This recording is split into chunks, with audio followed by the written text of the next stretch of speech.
Yeah, it's really. Yeah, it's good. Glad to see some faces here. It's good.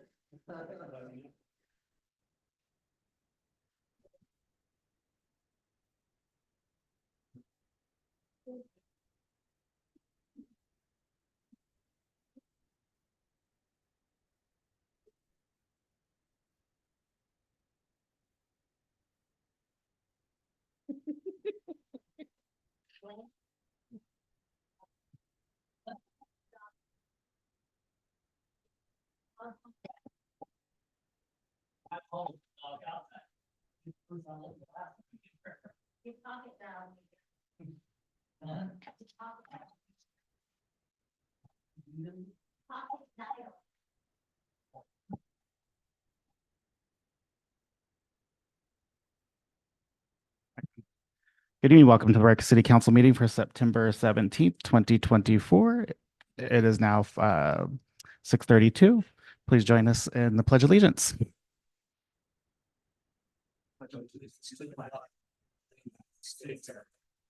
And to the republic for which it stands, one nation, under God, indivisible, with liberty and justice for all.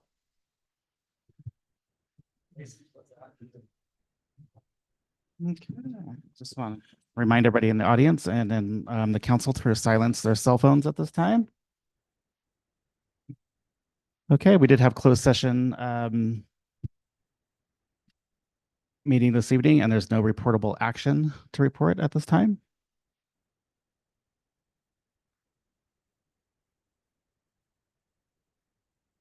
Okay, so special presentations and our announcements. This time, this slot is for information presentation, appointments, and awards to be presented by the city council or to the city council.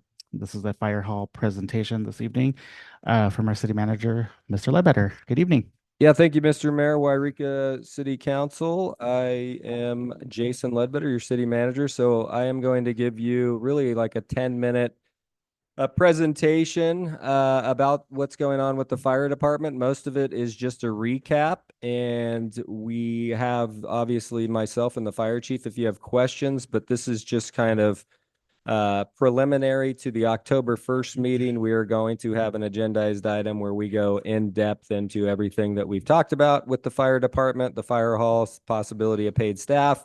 And at that time, it probably makes more sense, but I wanted to make sure I maximize the opportunity. And to be honest with you, Chief Lemos had an elk tag, and I didn't expect him back. So he was successful in his adventure. So I just wanted to get something on here to make sure that we continue to talk about this. So if you can move on to the next slide, Cindy.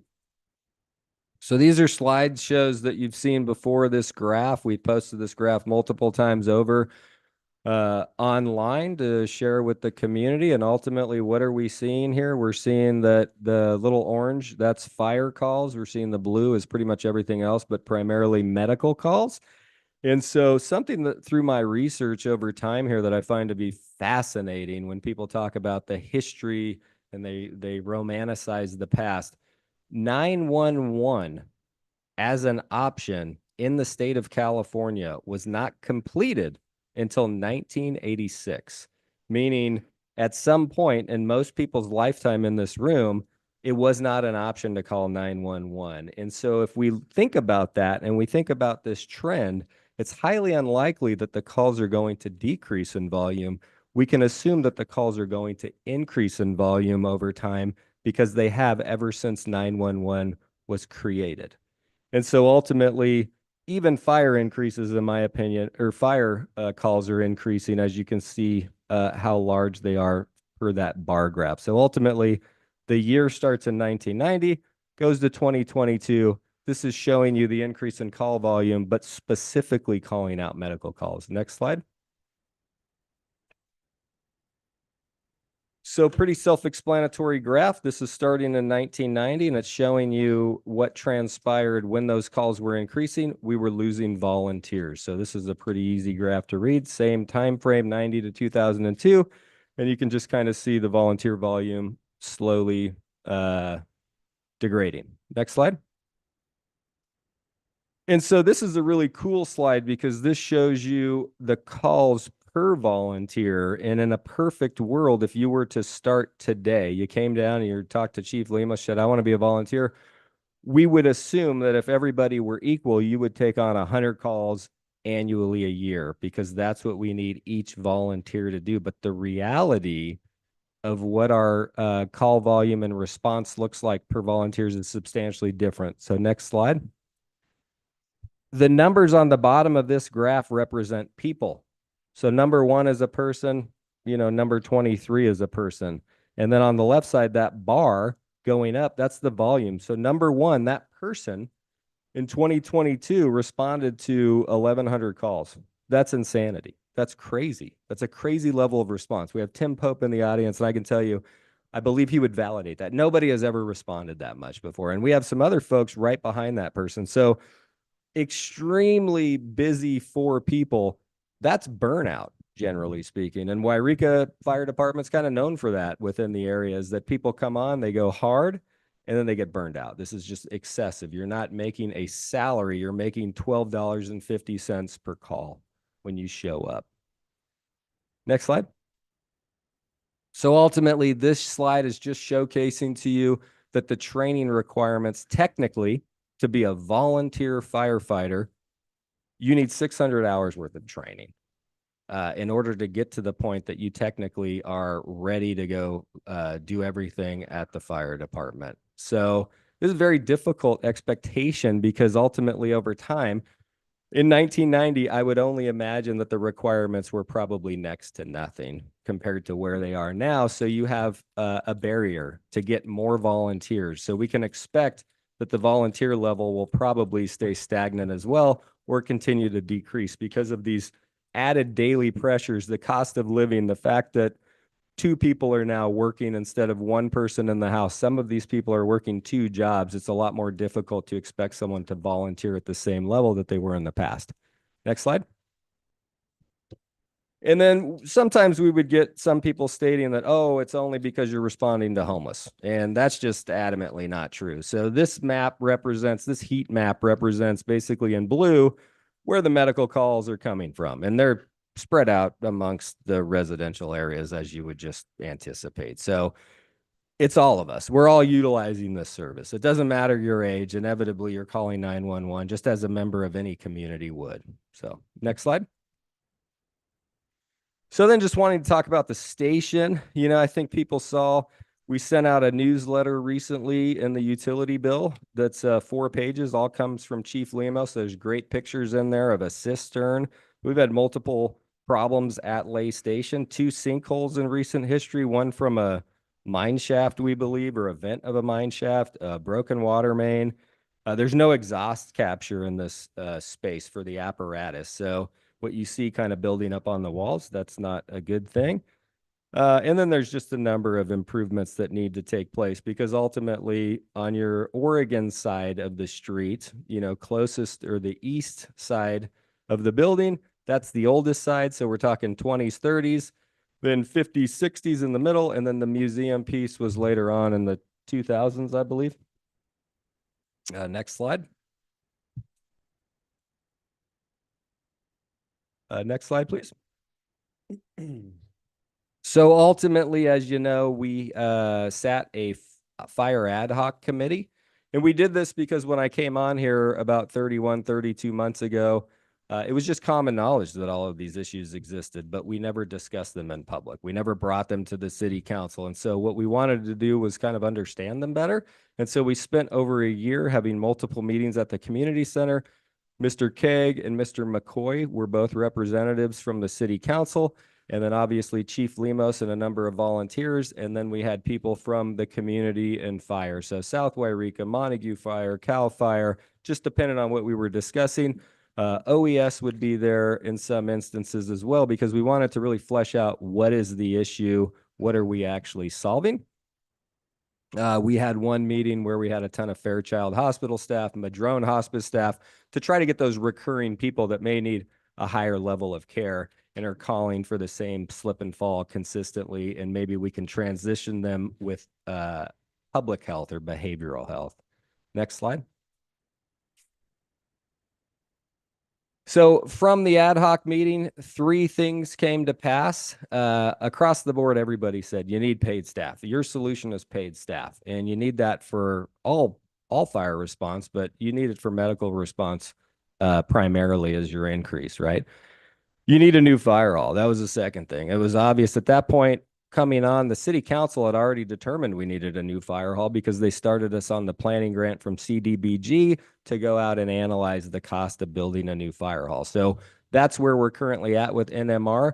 We have spent the majority of that grant funding to get to where you'll see at the end of this slideshow what those renderings currently look like for a new fire hall. And then unfortunately, the easiest thing to do is there's so much money with OES and FEMA for hazard mitigation. And so there's grant funding for that. The top 2 items are a lot more difficult to find grant funding for. You can get paid staff, but it steps down. It's 100% paid for year 1, 50% year 2, 0% year 3. So it's really unprofessional. There's no planning if you just go out and get a grant to hire somebody if you have no true plan to how you're going to fund that position. Same with the fire hall. There's just not money available. There's sometimes money to supplant. Maybe you can get $1 million, but people will send me grants. They're federal grants where there's only $1 million available to everybody. And so you're not going to build a $20 million fire hall if there's thousands of other cities vying for that funding ultimately. So maybe that'll change in the future, but right now the money's in hazard mitigation. And so we got 2 grants, 2 different $1 million grants, one from OES at the state where we hired Sarah Chaffee. She's currently working on the hazard mitigation plan, but she'll also manage the other grant that we received, which was for the air curtain burner.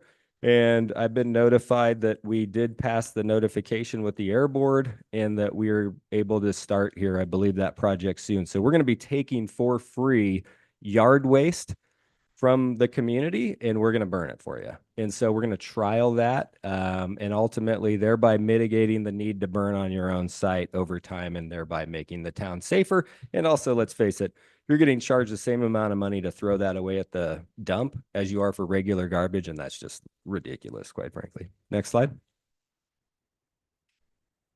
So Retta Hogan, the old assistant city manager that retired recently and was our finance director for so long, she was really good. What's the problem statement on anything we did? What's the problem statement? Because without a problem, we have no solution. So we need to be on the same page with what the problem is. And so this is what we kind of came up with about a year ago. Emergency calls have increased by a factor of 15. Medical call make up 80% of YFD response.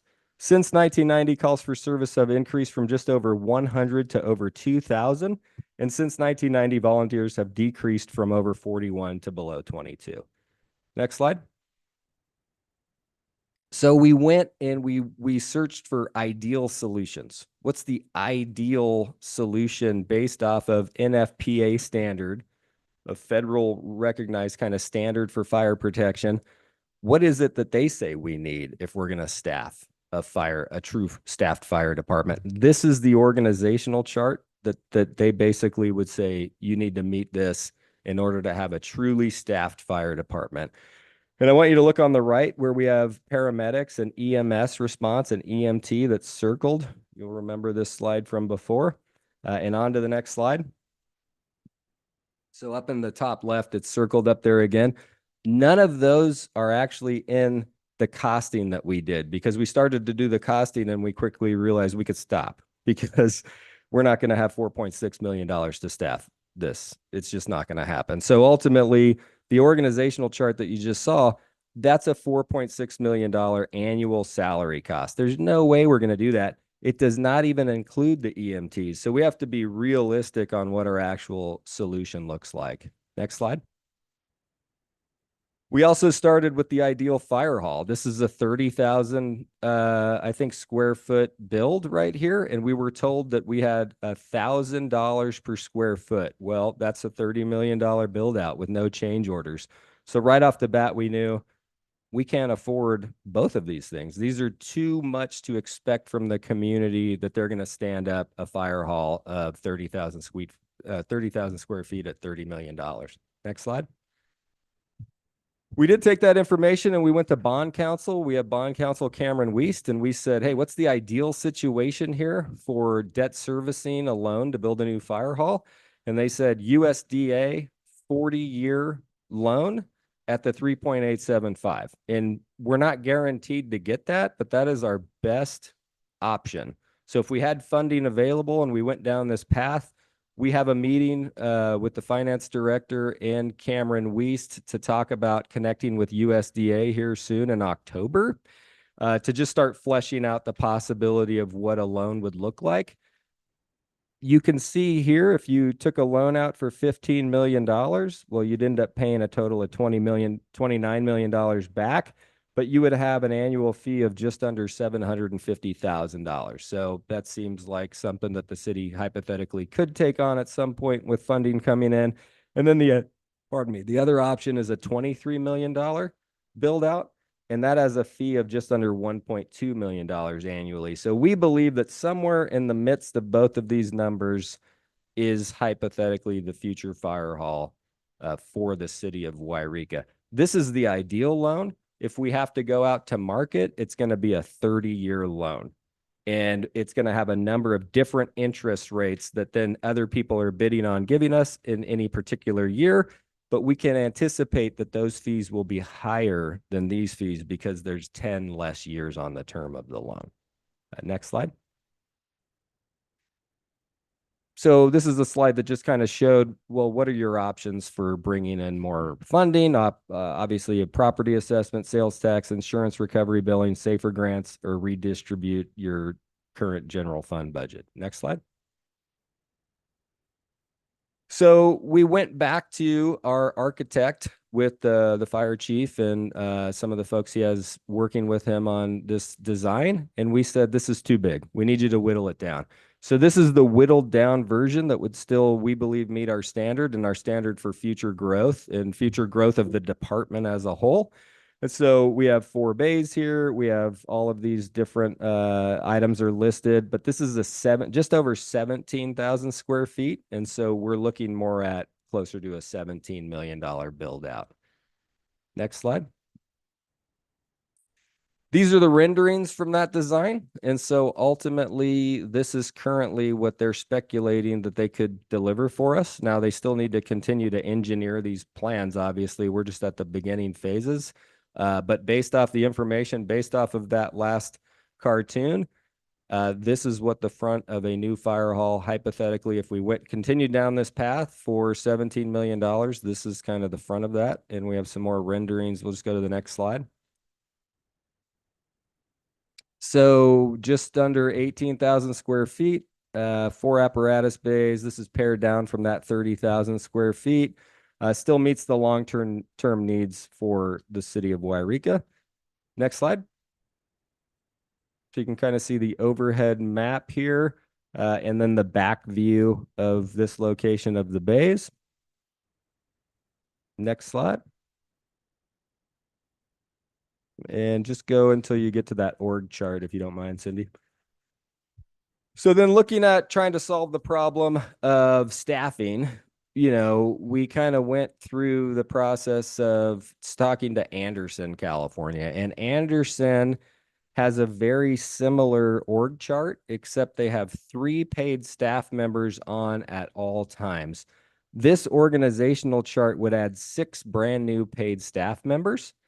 And you would see them as, currently we have them listed as fire captain or fire engineer.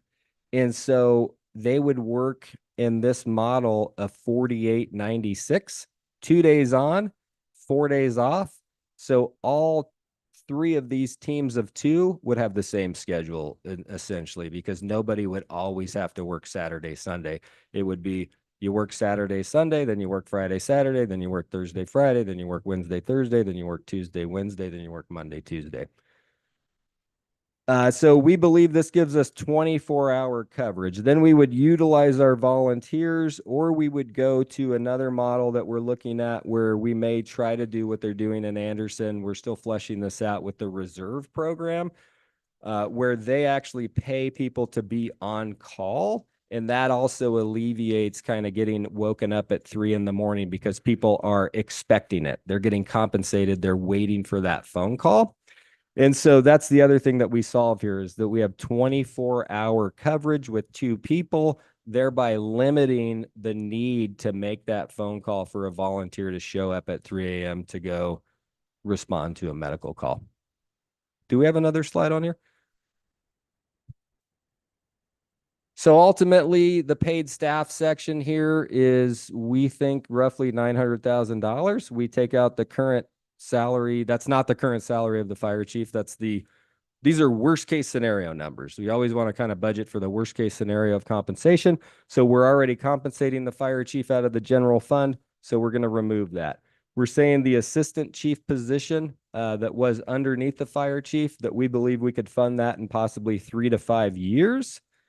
If we do get funding coming in, and then ultimately you have 3 fire captains, 3 engineers locally on a very competitive salary, in our opinion, but the state average, we're substantially underneath that. So you have to just kind of understand that, as with every other position up here in Siskiyou County, when you reflect this on the rest of the state of California, our salaries are much lower, but we want to be competitive with every other outfit up here.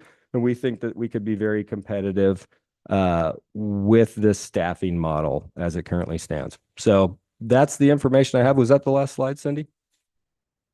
So I'm here if you have questions. There will be a more thorough, in-depth analysis with more slides at the October 1st meeting. It will be a part of the normal agenda with myself and Chief Lemos. But if you have questions right now, certainly have no problem answering them. And obviously Chief Lemos is available as well. But just wanted to fill the start of this meeting to remind everybody what we've been working on when it comes to the fire department so that we don't lose touch with that.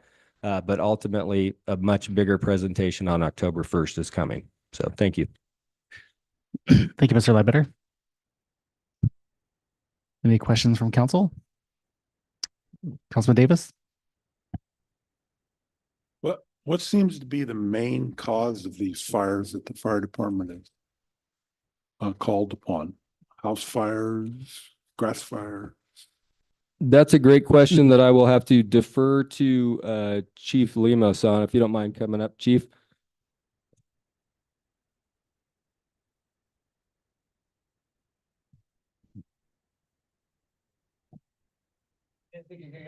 No, no problem. Good evening, Councilman Davis.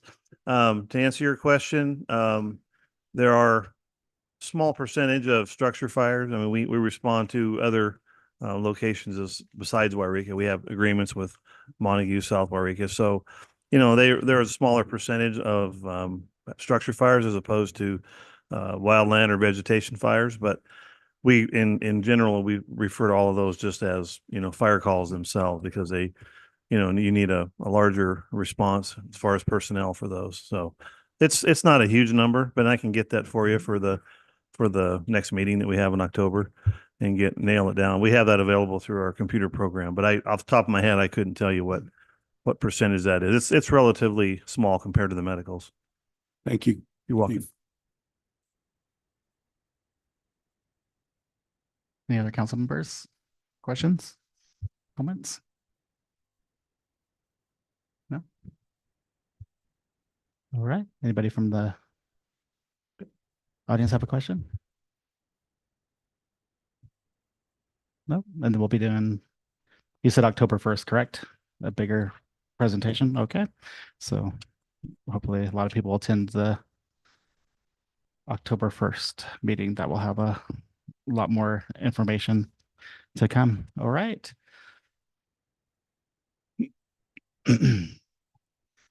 So 6, this is public comments. Public participation is welcomed and invited at all city council meetings. This time is set aside for residents to address the city council on all matters listed on the consent agenda, as well as other items not included on the regular agenda. If your comments concern an item noted on the regular agenda, please address the council when that item is open for public comment. The city requests that persons addressing the city council refrain from making personal, slanderous, profane, or disruptive remarks. Council members, when recognized by the mayor, may ask clarifying questions of the presenter, but no action may be taken by the city council during the public comment section of the meeting. Under the Brown Act, the City Council is prohibited from discussing or taking action on any item not listed on the posted agenda. This time is set aside for residents to address the City Council on matters listed on the consent agenda, as well as other items not included on the agenda. If your item is concerned an item listed under the public hearing or new business sections of the agenda, please address the City Council when that item is open for a public comment. Please speak into the microphone from the podium. The podium electronically adjusts up and down to accommodate the speaker. Please state your name for the record prior to providing your comments. Please address the council as a whole. If you have documents to present, please provide a minimum of 7 copies. These become public record. Please limit your remarks to 5 minutes. Since council is unable to take action on issues not on the agenda, your matter may be referred to staff for follow-up or be placed on a future agenda. The public comment period is not intended to be a question and answer period or conversations with council or city staff. Any public comment at this time?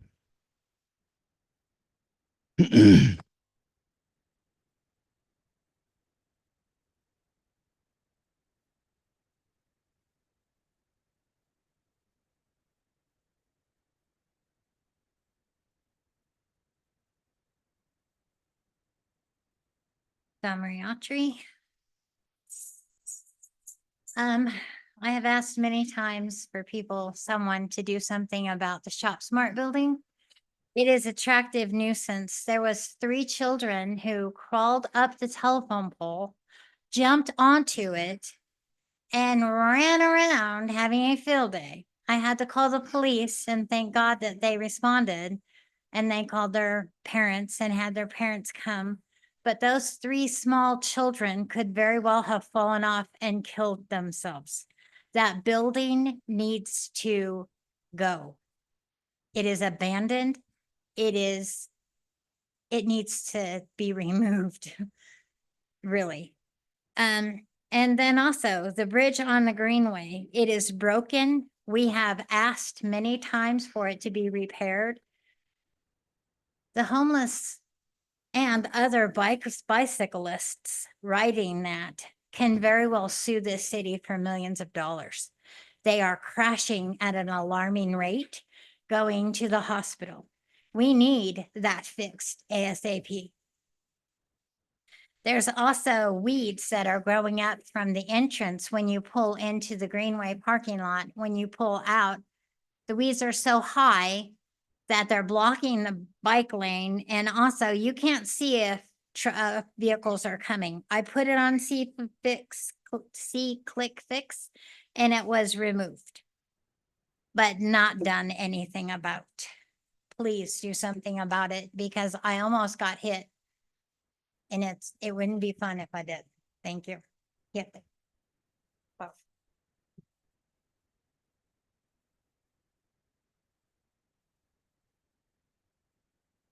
Anybody else for public comment?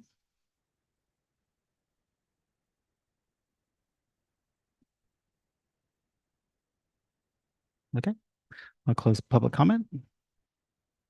Item 7, consent agenda. All matters listed under consent agenda are considered routine and non-controversial and will be enacted by one motion unless any member of the council wishes to remove an item for discussion. A, approval ratification of payments issued from August 11, 2024 through September 7, 2024. Approval of minutes of the regular agenda held August 20th, 2024. Adoption of resolution 2024-40, approving the sale of surplus property through Gov Deals government surplus. The recommended city council action before you is the motion to adopt the consent agenda of the city council of the city of Wairika as presented.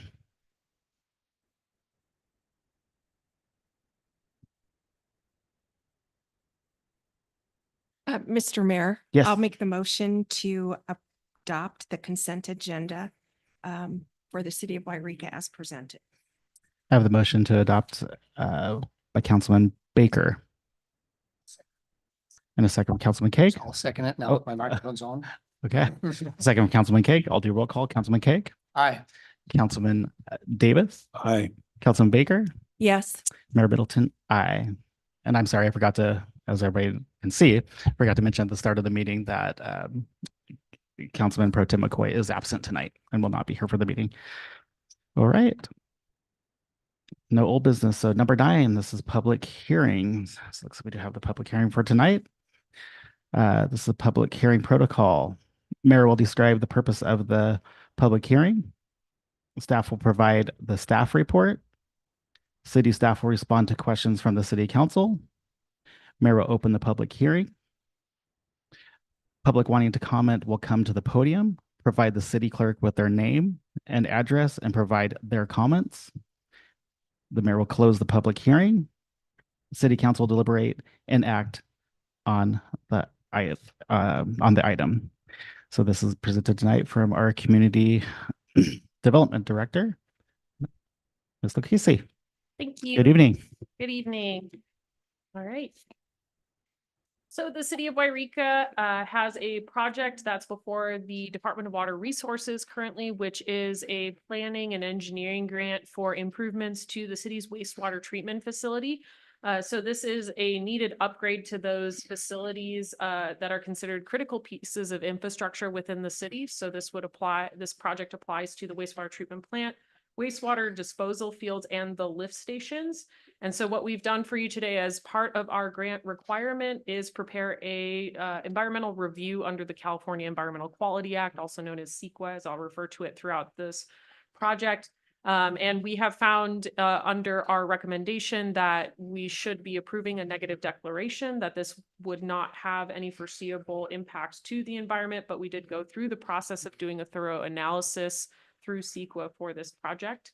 We did release this for a 30-day review period to the general public, as well as our responsible agencies, which include those like California Department of Fish and Wildlife, Caltrans, Siskiyou County. We did receive 2 comment letters from responsible agencies and no public comment letters from members of the general public. The 2 responsible agencies that responded were Caltrans and CDFW, Department of Fish and Wildlife. 2 of our favorite types of comments is that they commented that they had no comment, which is great for this project. And so what this project is that it would be improvements that are needed to these facilities to upgrade them. These facilities have not been upgraded since their creation in the 70s. And so we are overdue for improvements to them.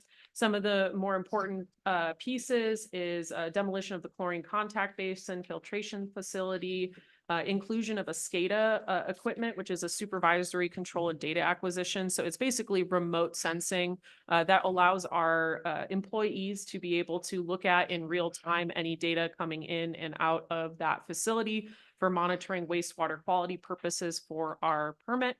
And so we're just kind of entering the 21st century with some of these upgrade pieces. Improvements to the disposal field will include a replacement of the control building, moisture sensors, and control valves throughout that. And then there are some improvements to lift stations, which is just efficiencies throughout the city. This includes some lift stations that are northwest of the interstate. We have a number of them throughout the city limits, as well as the unincorporated area that we service. And so again, we prepared this to meet our obligations under the grant, as well as the Environmental Quality Act, which is a state regulation, and find that we should be able to approve a final mitigated negative declaration for communication to the state and filing. And we ask that you open the public hearing tonight to accept any other public comments related to the environmental review of the project. So not necessarily the project description, which is set, but the environmental review that was given to you today, as well as circulated through the public. And then we're requesting that you adopt the proposed resolution, which approves this document, as well as the mitigation monitoring program under CEQA. All right. Thank you so much. All right. Okay. So at this time, I will open up the public hearing. So public wanting to comment, come to the podium.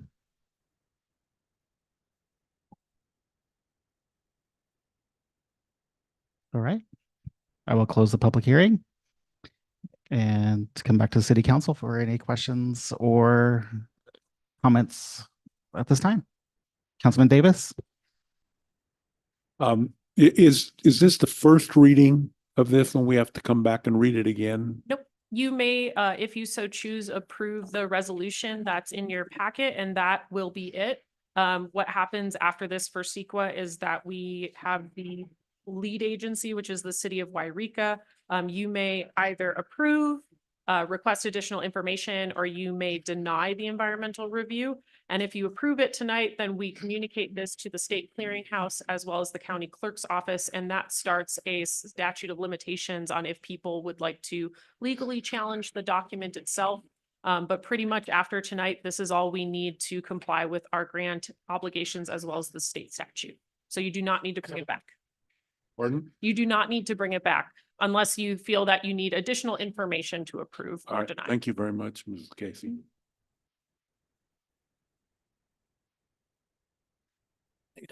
Nope. Council Baker? No. Okay.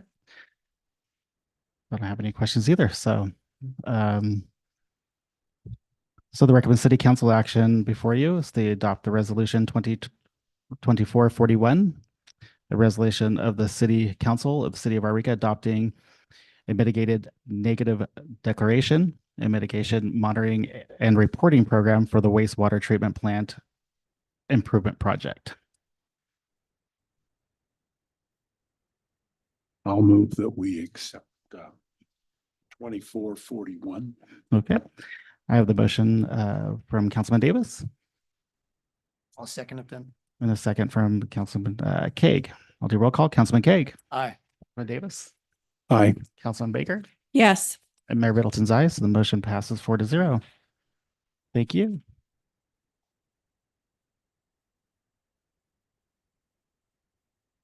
Okay. Item number 10, this new business. This is our community development director again. Come back on down. This is agenda title adoption of solar permitting software and compliance with Senate Bill 379. You usually have more on your agenda in my defense. I was wondering where you were going. Am all my reading those wrong? Can't get our Thank you. steps in today. All right, so we had brought this to you at a previous meeting as a consent agenda item, and we had gotten a couple of questions and needed to confirm some state compliance pieces related to this. So this item is related to Senate Bill 379, which requires cities and counties throughout California to adopt and to basically retain an online permitting system specifically for residential solar projects. And the purpose of this was to basically remove any permitting barriers to allowing people to have residential solar on their residences. This bill does not apply to commercial, although it could, or we'll talk about that later. But basically the purpose of this is to remove the time and permitting barriers to those solar projects. And so the bill does not prevent the city from continuing to process hard copies of permits at all. So we will still accept hard copy permits. Through this, we did need to confirm if this did apply to the city or not. There is some confusing wording within the legislation itself, and the authoring office had a certain intent in the bill, but unfortunately, intent is really great and until you have the enforcement agency. And so we did confirm with the enforcement agency, which is the California Energy Commission, which is that, again, that implementing body, that we are subject to this bill. So if at any point we move forward and we didn't adopt anything to do this or to abide by this, that agency could take enforcement action upon the city. They're not going to, but that's what it is. So we did confirm with them that we are not exempt. That being said, really what it is a online permitting software, which is something that we as internal staff have been talking about investing in as well. We are getting more and more requests to process permits internal or digitally to make it more accessible, especially when we do have contractors, engineers, and architects who are working from out of the area, specifically Southern and Central California. We have had a number of people asking for digital permitting processes to make that easier for them.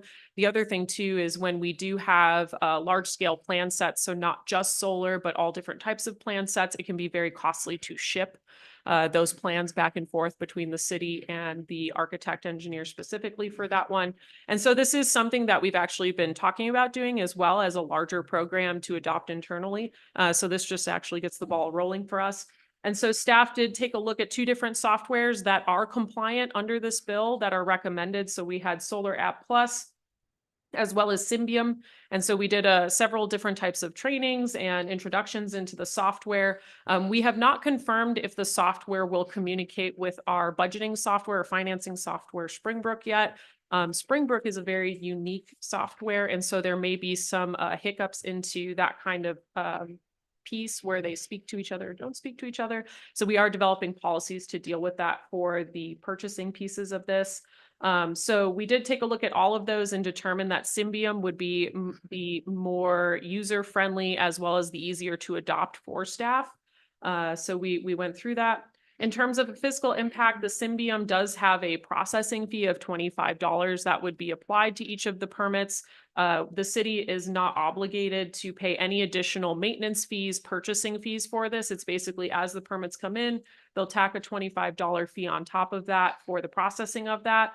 Now, if the city council chooses to not charge the applicant that fee, you may subsidize that by not claiming that in your fee schedule. And so if you move forward with this purchase, we will bring a subsequent resolution forward with the fee schedule for this type of application.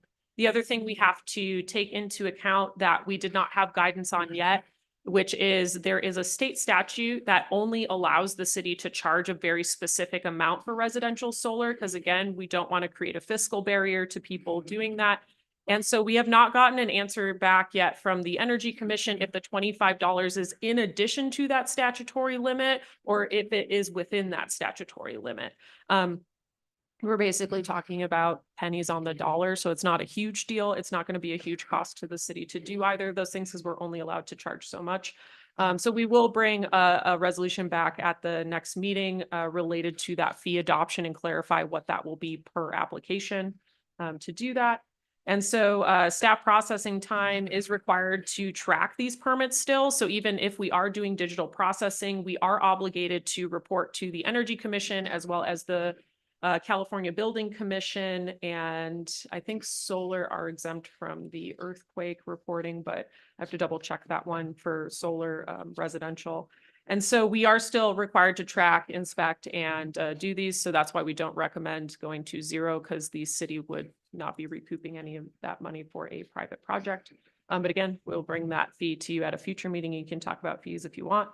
And as I stated before, we are researching into other permits that can go into this system that would be at no additional cost to the city. We did confirm that with Symbium. So as we move to digitizing other permitting processes, we do have the ability to integrate them into the system, and we won't have to have multiple different pieces of software that all of our staff are having to learn all the time, which is, we appreciate that. So I'll open it up if you have any questions or you want to take public comment. All right. Questions from council? Councilman Baker? Thank you so much for this information. I do have a couple of questions for you. And this comes from my experience of free software programs to implement state programs that always turned out to be really costly because it always seemed like something needed to be reconfigured, additional software needed to be purchased. And so that's where I'm coming from. So it looks like it's really a good deal. Have you looked into the cost 3 years down the road when you want to add additional components to it? So basically how Symbium specifically works, I don't have Solar App in front of me because I didn't do as much research into the additional pieces on Solar App because that one is specifically engineered just for solar permitting, where Symbium does a host of other applications.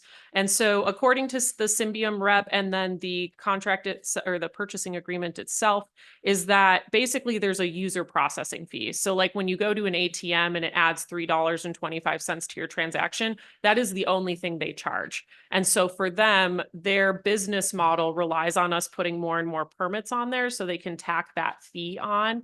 And so it would not be an additional cost to the city itself. The only thing that we would be obligated to pay is if we ever wanted them to do any training or we can also purchase a package from them where they set up the digital permitting process themselves.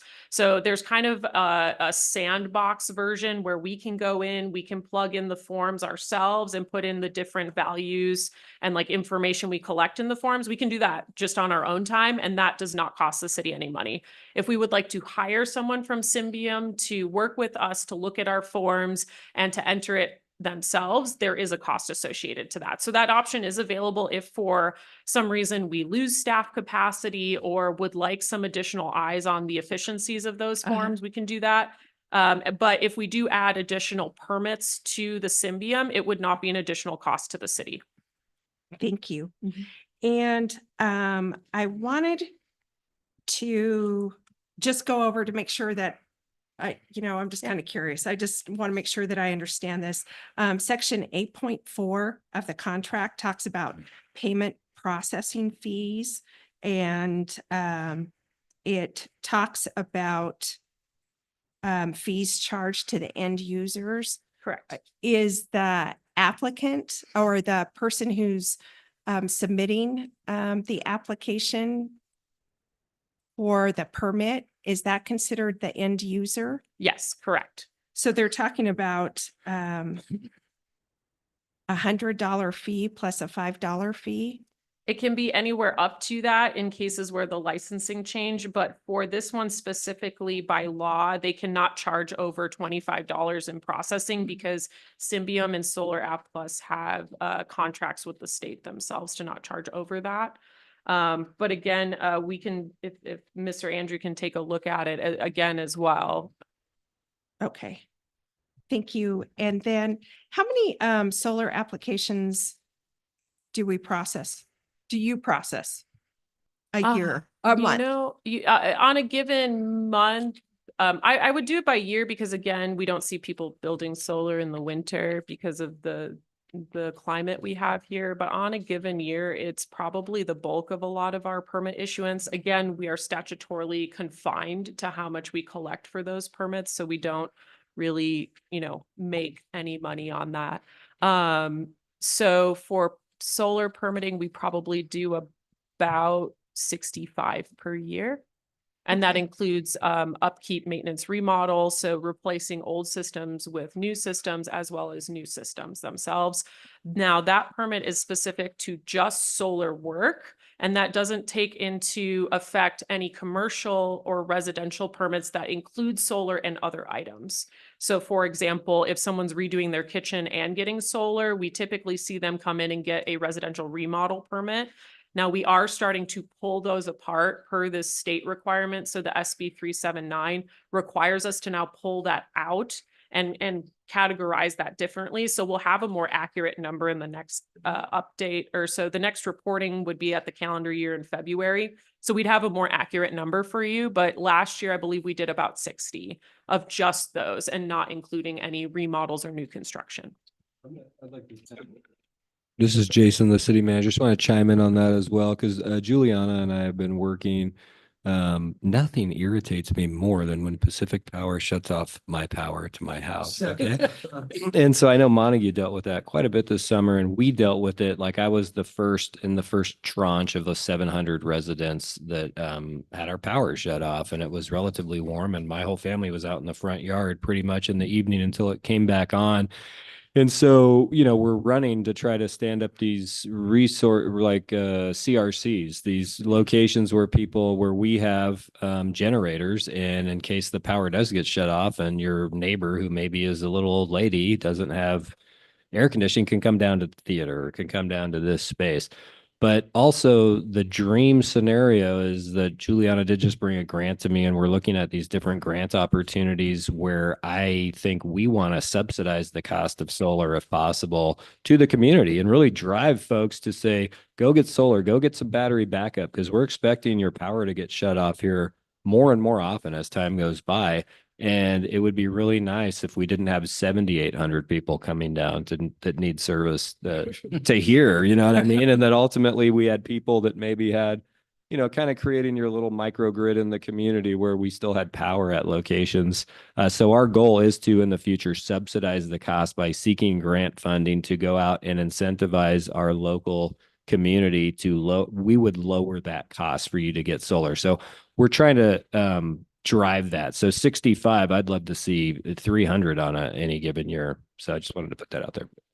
Thank you. By the way, really quick, just to answer your question about section 8.4 of the contract, the $100 and the $5 is an example. They were using that as an example in the contract. For example, in cases where the licensee charges $100 and there's a $5 credit card processing fee, it would be a total of $105 charged to the end user. So they were just using that amount as an example there. And so for us, it's the $25 would be the credit card processing fee. And that would be the only thing the end user would be charged at this time. But if we did want Symbium to charge our fees for us, which that's the part of the financing budgeting software that we don't quite have worked out yet. So there would be no additional charge. So when they go to apply for the residential solar permit now, we'll bring that fee schedule back to you. It would just be the $25 processing fee, if that makes sense. So if we choose to do any other permits in the future and we say, oh, we would like Symbium to collect these fees for us and then pay us on the back end, they would be charging additional fees on top of that, which is that $25. Does that make sense? It does. Okay, It but does. yeah, but I do have to say, I did just double check this because I hadn't seen the $100 yet, because I was like, that doesn't make sense because it says 25 elsewhere. It's just an example of how they would calculate that out. Thank you. And I believe that you said early in your presentation that if the software is implemented, applicants still have the option of just coming into the office Yes. and filling out? We know where we live. We would still have hard copies. Yes. We are still dealing with a number of individuals who still hand draw plans, which is not allowed under the business and profession code for a lot of permits now. And actually, we should be requiring everyone to bring in stamped plans that are done computer generated because it's easier to look at.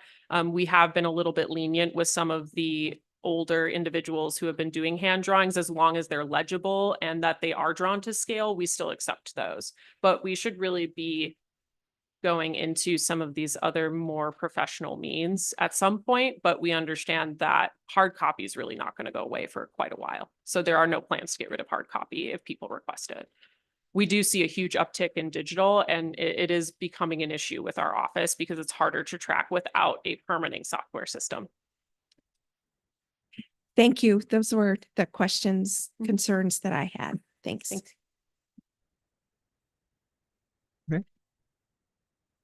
Councilman Cake? Just a quick question. Do you, who else is using this Symbium software? Is it like Mount Shasta, anybody else in Siskiyou County, or anybody that you know of that you've been able to connect with to ask how it's being, if it's progressively working?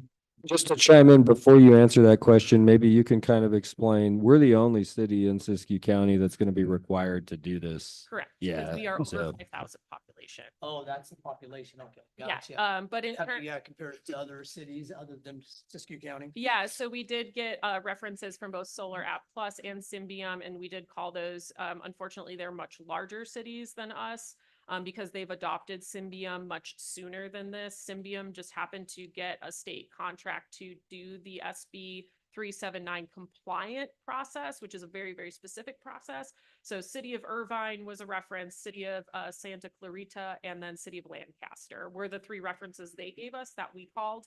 And I can't remember the three that were for Solar App Plus offhand, but they were all much larger jurisdictions.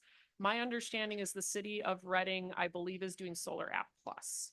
But again, we felt that Symbium has the better it's more user-friendly for the people that we have in our office. And then we felt that the addition of other types of permits into the system might actually be a better deal for the city in the long run, you know, as we look to digitizing. So to be able to using for other applicant access, but does Reading use theirs to do that also with them? So Reading has their own internal online permitting system. So they have a much larger IT budget and IT department to do that. Gotcha. We do not have that ability at this time. I mean, if you would like to spend money on that, that would be great. Yeah. I don't think it would be essentially a great use of our resources to do an internal system. Thank you. Thank you. Councilman Davis? Is there a fee for us to get involved in this? like a buy-in to use No. the Symbian? How is that possible? So they charge that user fee. So that processing fee, that $25 processing fee per application is their business model. And Solar App does the same thing. So they're paid by, how So are that- they paid? So for example, if you wanted to get a solar residential permit and we go through this process, you would pay $25 on their website. So you would go through the process, you'd fill out your permit online, you would pay $25 and then they would process it for you. So the whole point of this is that it's literally a quick turnaround. So you get almost nearly immediate approval of your solar plans as long as they fit within this software, which is based off of the state building guidelines, if that makes sense. So for example, another equivalent to that within the city is the green tags, electrical green tag service.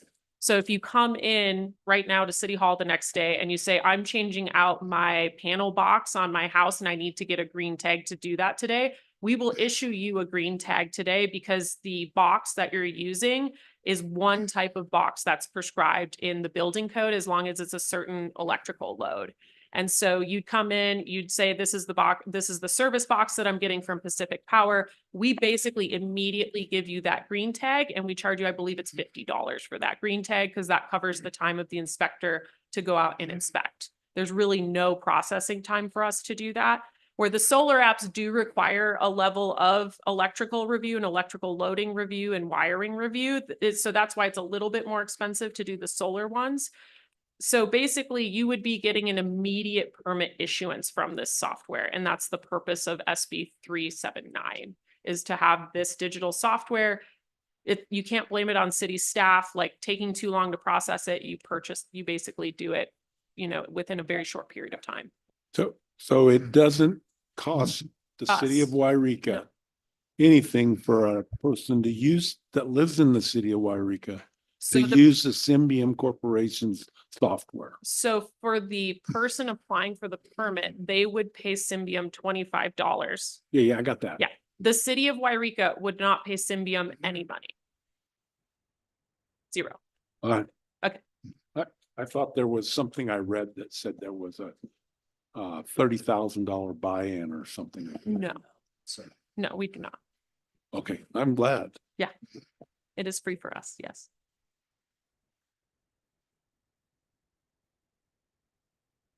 All right. Any questions? Thank you. All right. Any questions from the public?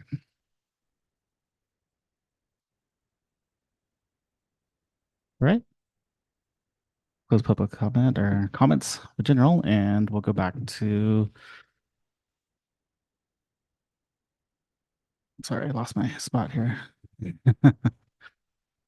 Okay.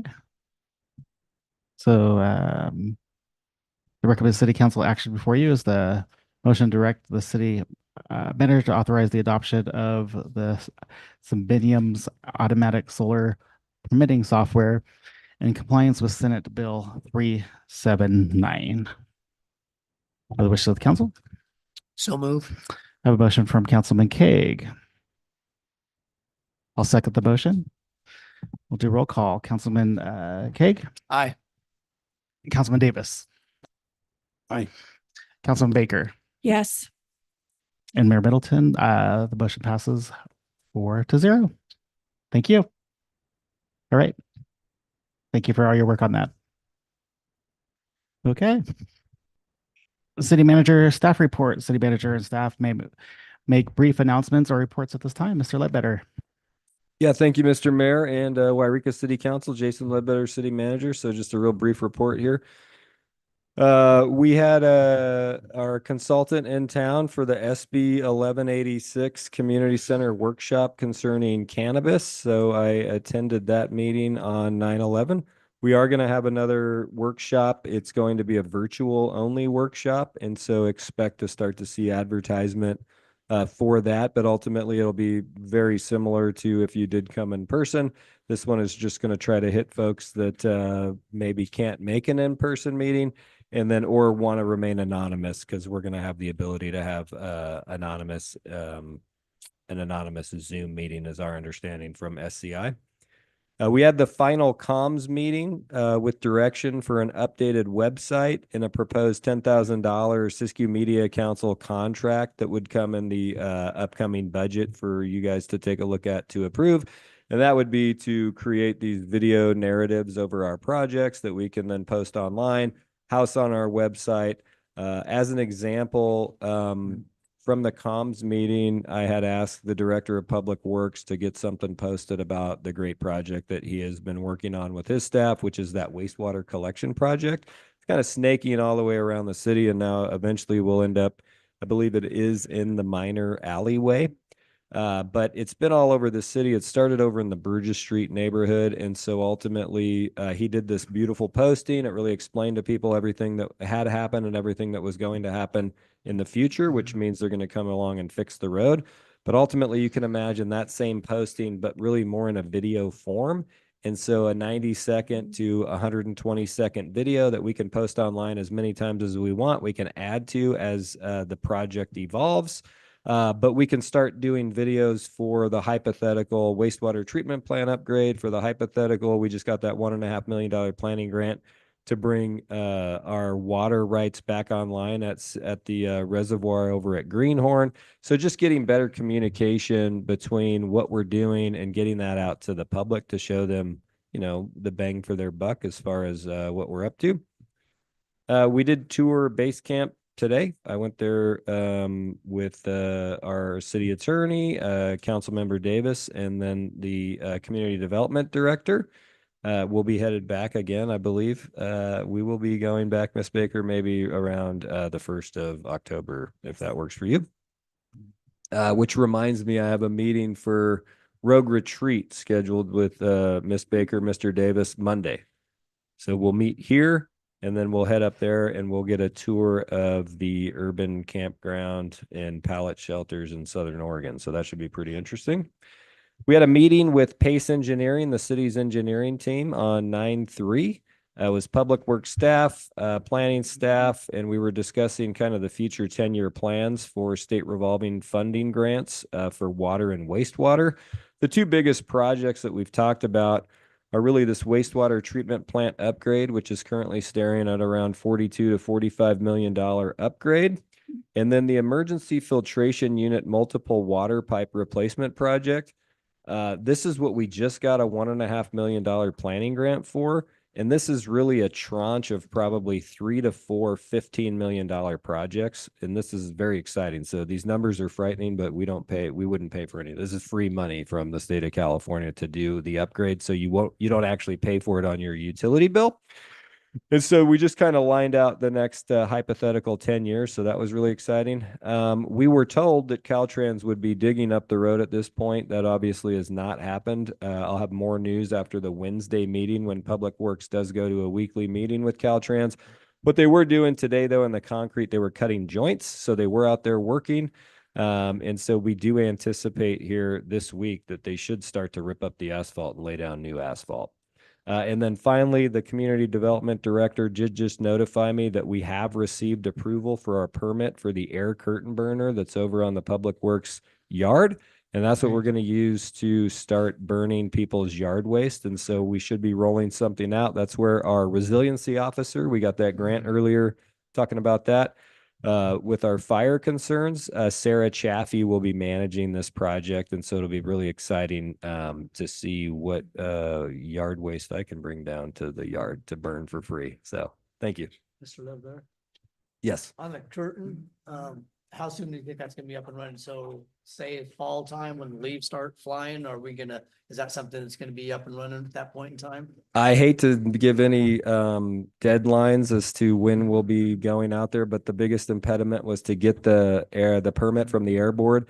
So everybody, because of our distance to the high school, everyone at the high school was notified, not for burning, believe it or not, but because we have a 74 horsepower diesel motor on there and over 70, we have 4 extra horsepower.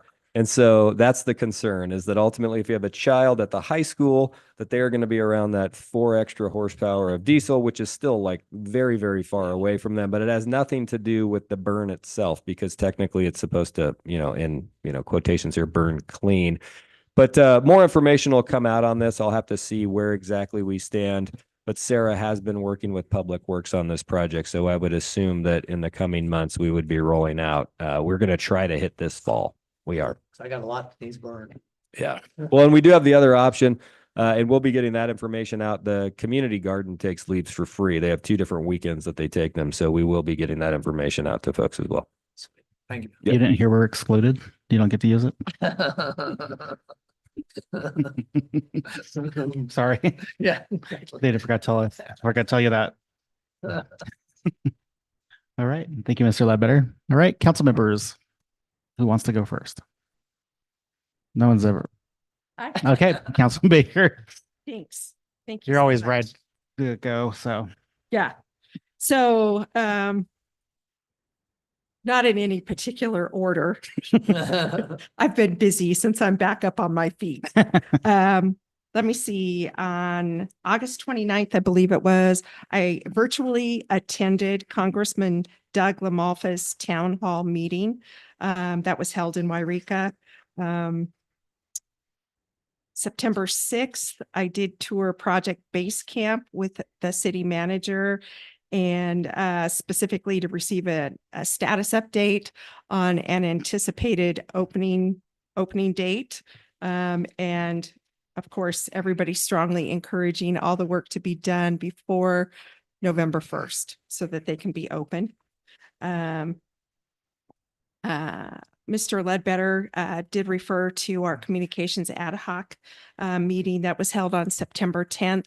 And we're looking forward to presenting a report to the council as a whole sometime in October.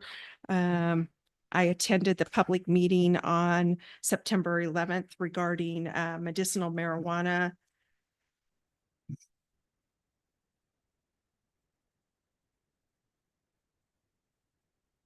And on September 10th, I'm a member of LAFCO, which is the local agency formation commission.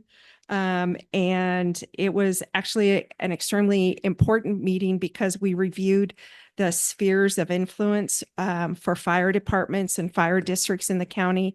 And the spheres of influence are the areas that the different agencies will respond to. And we actually had some changes to make to the city of Wairika. So Chief Lemus, maybe if you have a couple minutes after the meeting, we could talk about those. And hopefully those spheres of influence will be adopted by LAFCO at their October meeting. I've been appointed to the Citizen of the Year committee and look forward to working on that. And then if you haven't heard, the Collier Rest area is closed indefinitely. And I sit on the C2C committee, which is the Collier Interpretive Information Center. And it's being closed due to water quality issues of water from the Klamath River that has basically gunked up all the filtration systems and irrigation systems at Collier. So that beautiful rest stop is closed until further notice. And just to give you an idea of the impact of that, Collier has over 1 million visitors a year. And for the Visitor Information Center, the figure for just through the end of July this year, we've had 7,900 people go through that Visitor Information Center. And that's really important because we have so much information about all of the areas of the county,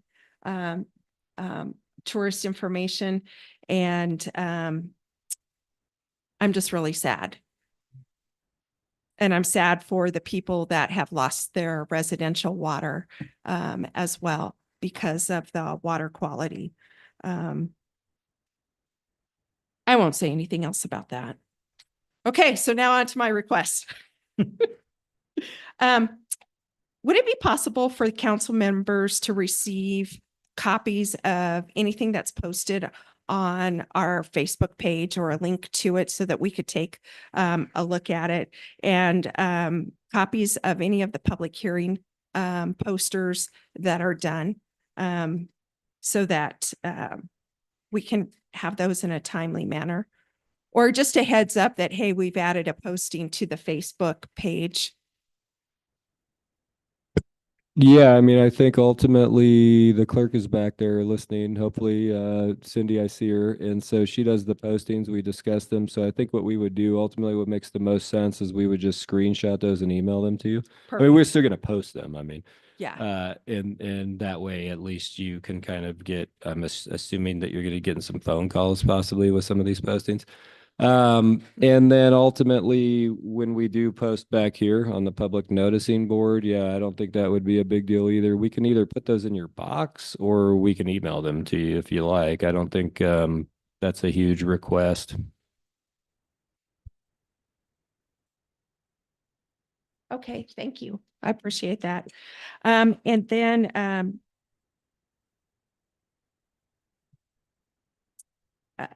for the Symbian contract, talked about, it was mentioned that the fee for that will be brought before the city council for adoption.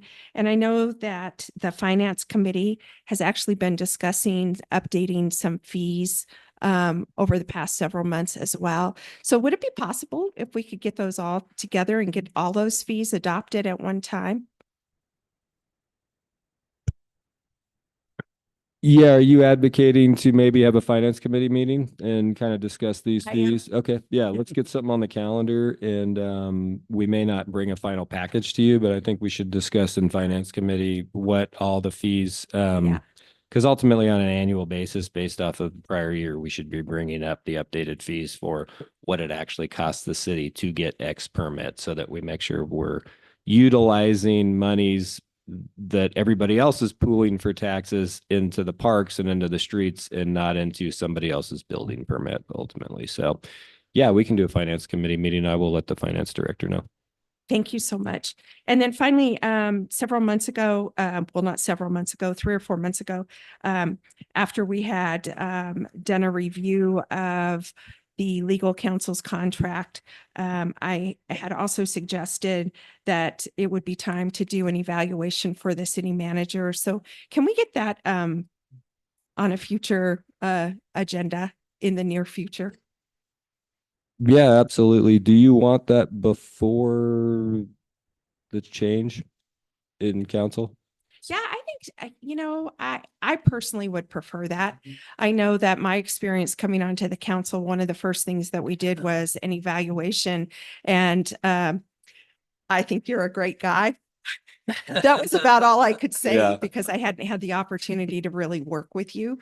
And I still think you're a great guy. Yeah, I'll talk to the HR director. We'll get a meeting probably at our next on the 1st. Maybe we'll get him in closed session to discuss what that looks like with you guys so that you guys can get on the same page and make sure that what we did, if you want to continue what was done last time.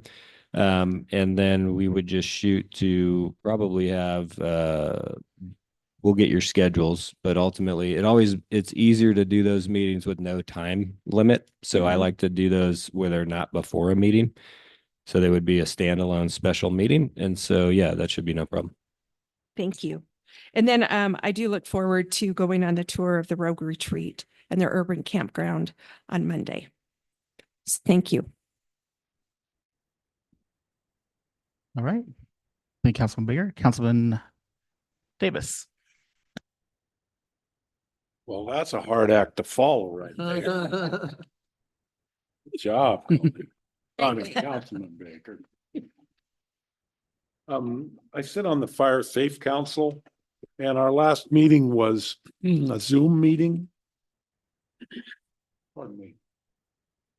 And not much was discussed except that most of the people were out fighting fire. So the CAL FIRE was a person there involved and the Forest Service was not involved. So it was kind of a short meeting. I think we were started at 6:30. I think we were over about 7:15. So it was good, but mostly what we talked about is where we are and some of the grants that we got going. And that was it.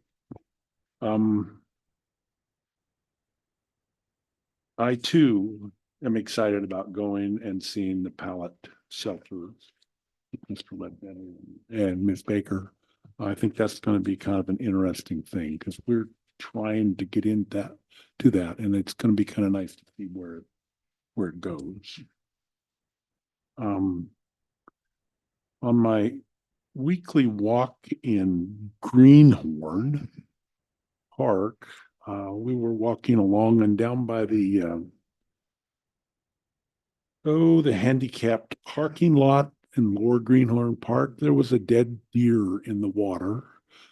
So I reported it to the police, but I never got anything back from that. But I'm pretty sure they took care of the problem, or else the deer sunk, one of the two. Public Works removed the deer from the reservoir. They removed it. That's good. Seems how could be water supply someday. All right. Very good. That's it. That's it. All right. Thank you, Councilman Davis. Councilman Cake. Yeah. So I had a couple of meetings, COC meeting, continuing of care, Siskiyou Advisory Board meeting. That was on September 4th. There was a couple updates. One thing I wanted just to talk about actually was the mobile crisis team that they have now. And it's basically you can call 988 or you can call it 1-800-842-8979. But it addresses people that are obviously in needs of their help. Obviously, anybody that's going through mental health issues or homeless issues or anything of that sort. So it was very informative, and they really got a good team that they got started going on there on this mobile crisis team. So that was one thing we hit on. The other thing, I had a point in time count today meeting, and that hit on basically where we're going with on our January point in time count. We have a guy that's now running it. Ryan Bonk is his name.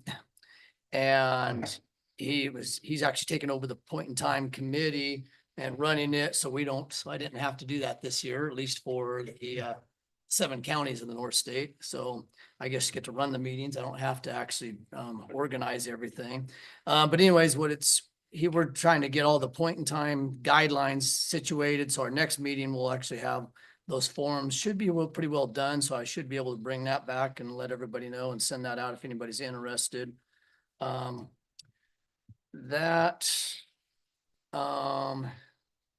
just a lot of little different things on that point in time count that is crucial, because a lot of the funding that comes for behavioral health or for anything that we're trying to do comes from those numbers come from point in time count. So it's crucial.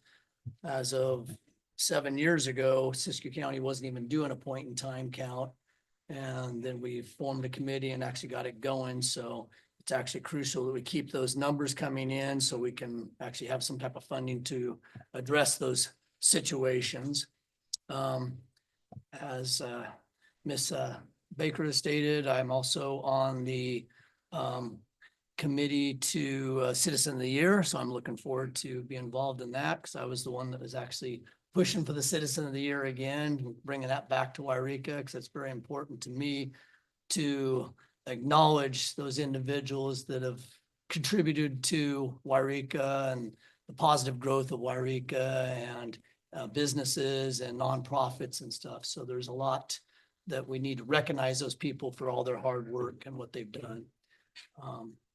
And let's see, what else did I have?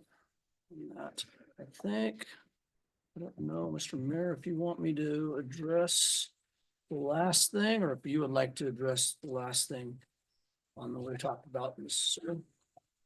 Go right ahead. So I would like Take it away. Take it I'll let away. you go ahead. So we've had discussions, and Mr. Mayor and I, that I would like to see, and I, along with the permission of the council, we'd like to basically make a declaration of homeless crisis, to lift some of the building restrictions that are going on, to make sure that everything is opened up by November 1st is what we would like to see. Other cities have done it. It can be done. And I don't want any thing to be drawn in front of us to where there's problems. Right now, we're looking at hopefully that the base camp will be opened up, which is great. but if something does transpire, they already have that facility that's there. Another one is the Beacon of Hope. They're actually, I don't know, Mr. Middleton and I and the city manager actually took a tour of Beacon of Hope, and they are like 95% done. Only thing they need is a few doors put in. And they can be up and running also. So by doing this, and like I said, the city of LA's declared this, and it first got fought, but then it got pushed through and it actually is presented. The actually governor right now is pushing for any cities to lift restrictions on this. So we can enforce our city ordinance that we have actually passed and we go into effect on November 1st. He encourages all the cities right now to lift any restrictions on building restrictions to open up shelters to get them going. And that also help with any issues that might come about with the actual pallet shelter too. So I'm asking the council and the mayor to bring that back at a very quick date and do what it takes to get that declaration up and going so we can push through the paperwork. If that's okay, Mr. Mayor. All right. So to kind of go with Councilman Kaeg, as the clock is ticking, I'm getting a little concerned that we're mid-September and a lot of the places are delayed as far as opening. So I know they're close. And so I would like to explore, as what Councilman Kaeg is discussing, is how can we get there to, if there's something we need to ease up on so they can get to the finish line, to put off some of the improvements or delay, or how we can get around where we can get these facilities open while they still work on things, to get them open. Because I'm really concerned we're getting almost, 40 days away and they're hoping to get open. So we're getting kind of concerned on how we can look at it as a bigger picture as a council and how we can get there, working with the attorney and working with Mr. Ledbetter on how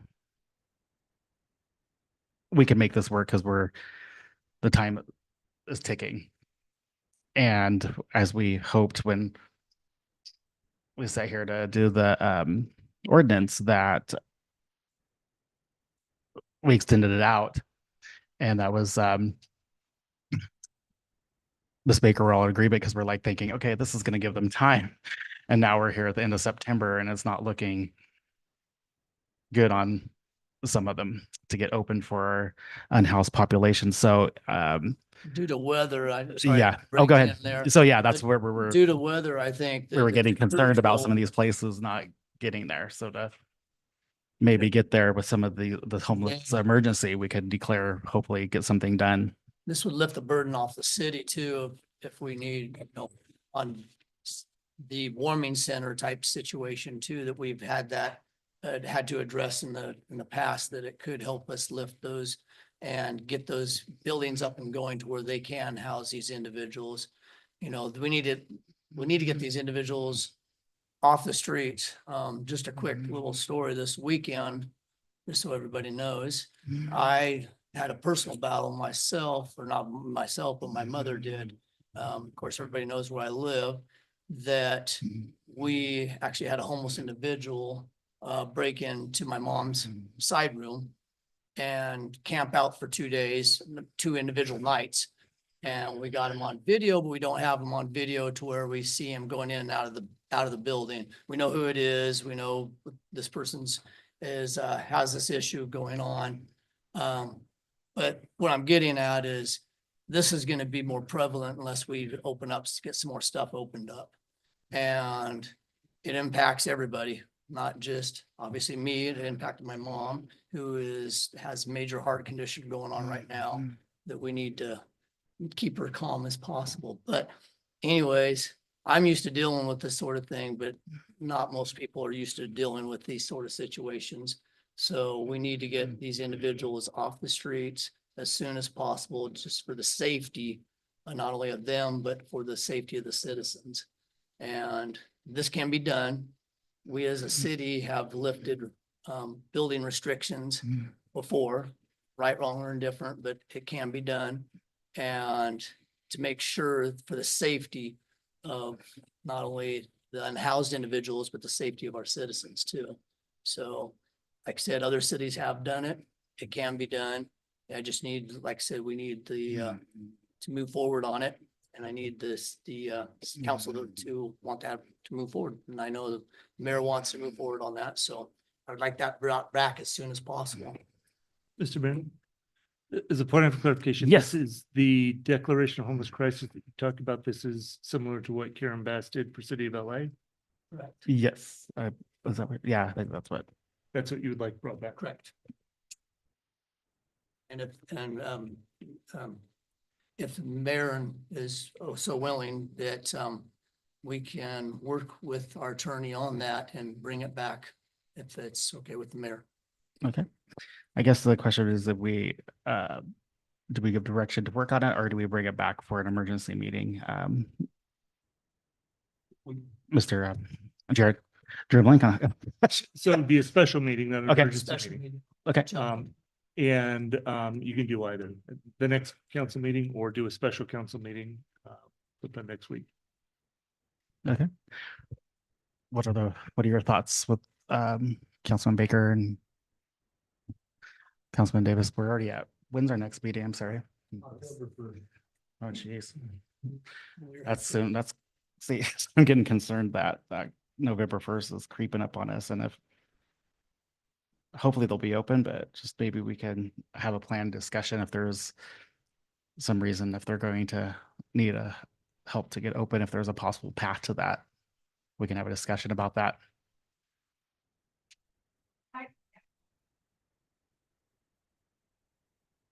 Are you talking about something that once we adopt it, it passes immediately, like a resolution, or is it something that affect within a certain amount of time?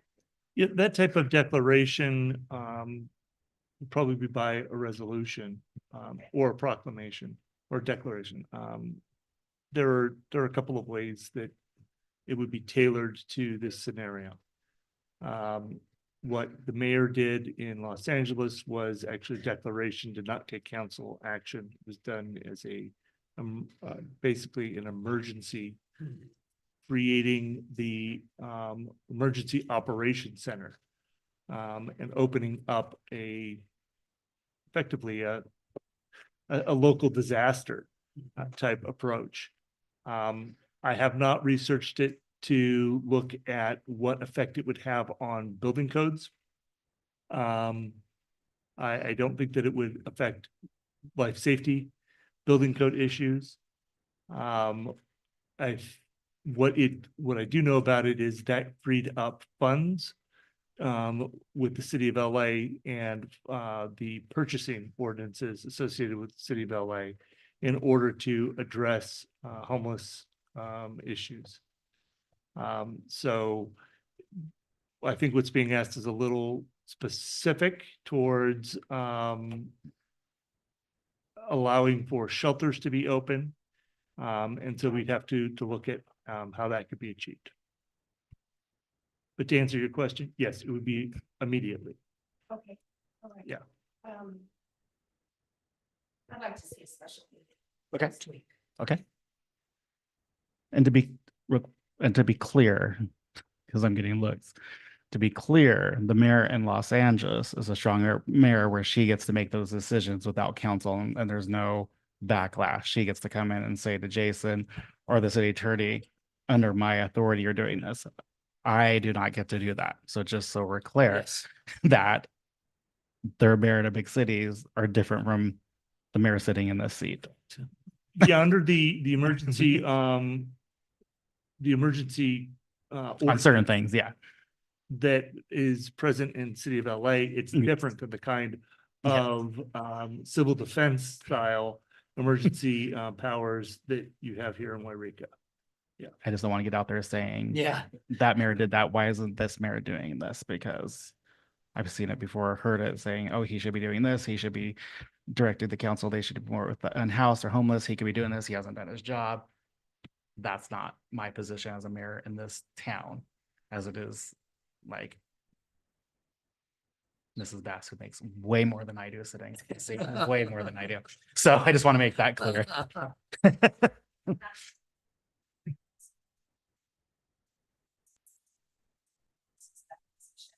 Of mayor, something that's voted on, so that gives the mayor more. Yeah. Right, um, exactly. Individual powers as well as, general fund city or Yeah. general, general Law. organized. Right. City versus a charter system. Right. City, which I believe LA is a charter city.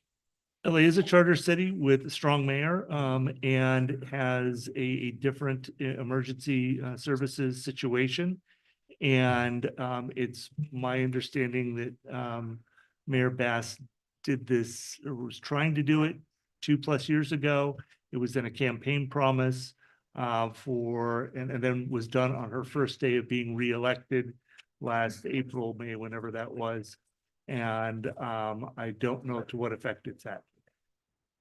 All I read up is that there was a litigation and she did win the litigation in the city of LA against the parties that brought, and she did win to move forward with what she had. So meeting, let's look at our calendars. Yes, thank you. That's what I was just gonna ask, what works for the four of you? What works for everybody next week? You said next week. I'm not in favor of that. I think we can handle it on the first. That's Okay. my opinion. I'd rather get it done as soon as possible. I'm in agreement with Ms. Baker to get it done before the 1st of October because our time is ticking on this issue. Yeah, I Okay. agree. I think we're gonna run, if there is any glitches with the base camp, I feel that we might be set back too far and we'd be behind Okay. again. So our majority goes to having it next week. So what does everybody's calendars look like on that? This is next week, I'm good, because I can't this week. Okay. I think I'm open. Council Baker?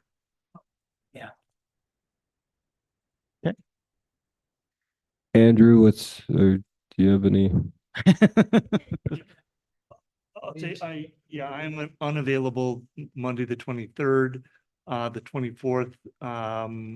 That'll be my first day back in the office after the weekend. Out of the office so I would recommend 6th, the 26th, 25th, 26th. It's Thursday, it's a 26th. Thursday, 26th would probably be the best. Thursday, 26th. Okay. evening time, better for you. Regular time, 6:30. It's fine with me, yeah, as long as it's fine with the rest of council. Can we do it a little earlier? We than can. 5? 5:30. That's fine, We can. that's fine. Okay. 5:30 the 26th. 5:30 to 26th. Good.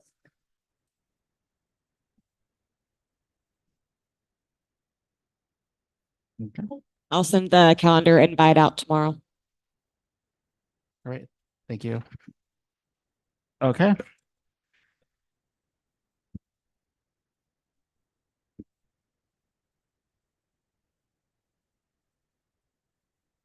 Was that everything on your list, or do you Yeah. have a little more? Or do you have a little more? Or do you have anything to go? I don't want to add anything to Okay. the list anymore. Okay. I've added enough for everybody. Okay, and I'll be real quick. Let's see.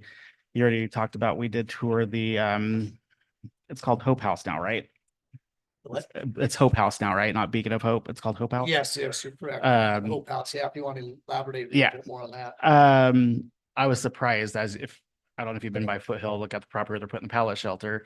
You look at the Hope House and the parking lot's kind of weeded and the building kind of looks plain, but you go inside, wow, what amazing facility they have built. It is really nice inside. It's way more than I anticipated. I thought I walk in and they have a lot to do. No, it's probably what, 90% finished inside. Yeah, What do you guys think? It's got doors. 80%?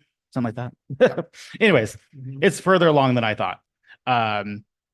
And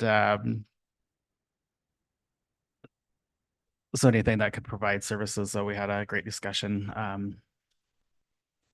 on that property as well as everything else. Let's see here. I received over the last week um, several complaints about RVs and trailers starting to accumulate. And I just want to say thank you because I received tons of calls. And so I had to get with Jason, he got with Mark, and YPD was on it. And I'm happy to report, and I'm sure you guys are happy that they are moved and out of there within just a few days. So I had a lot of people saying thank you that they were gone because my phone was ringing off the hook and getting texts and calls and pictures and I was aware they're there, but they were in contact with me and they are gone. So thank you for working hard to get those gone to Chief and his staff. So really appreciate that because it was not looking good. Let's see what else. Even though not Wairika, like it supports Wairika, with the balloon pilots and everybody staying in town this coming weekend. It provides tax revenue for us from restaurants, hotels, just bringing everybody out to the area and to Wairika. So make sure you support the balloon fair. It's always a great event. I was invited to on September 28th, which is a great event. This is their second year downtown. Will be the Beef and Brew. They invited me to be be a judge for their the appetizers. So I'll be a judge at that event. So that's a good one to go and get tickets because I guess they don't have very many left. So I know they sell at the door, but I think they're going fast. So make sure you. It's a good gig to be a judge on. I know. So yeah, I guess there's only 12. I spoke to someone, they went to one of the other ones and they had over 100. I said, oh my gosh, you'd be so full by the time I remember what you're tasting. So I'm glad there's only 12. And so go support that event downtown. Any events we have downtown, we brought back quite a few great events back to Wairika this summer and fall. And so really happy that people are enjoying all those events downtown and supporting our local merchants and getting out and about. So with that, I will wrap up the meeting and thank everybody for coming, and meeting's adjourned. Have a great evening.